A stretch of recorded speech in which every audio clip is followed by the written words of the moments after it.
गोर लागै छी सम्पूर्ण मिथिलावासीके। आ एकटा मधुश्रावणीके जानकारी लऽ कऽ उपस्थित भेल छी जे टेमीमे एकदम अनिवार्य भऽ कऽ सासुरसँ हरेक कनिआँके पबनैतिनके जाइ छै।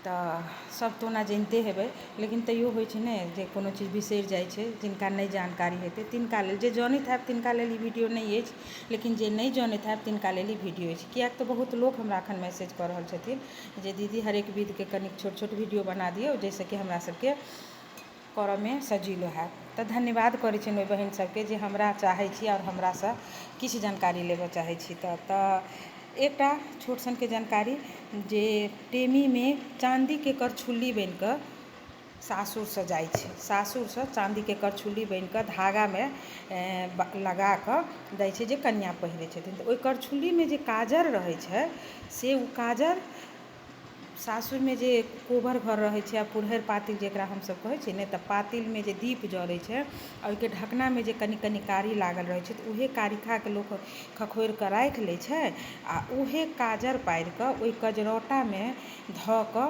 आओर लाल धागामे बना दियौ। आब एखन डिजाइन चलल छै मोतियोमे गाँथि दियौ, लेकिन धागामे देखने छियै जे धागामे करछुल्ली एतेटाके लगाकऽ काजरके ओहिमे पारिकऽ आ पबनैतिनके जाइ छै। आ ओहि दिन टेमीवला दिन वएह काजर पबनैतिन पहिरै छथिन आओर गलामे जे माला जकाँ रहै छै से पहिर लै छथिन।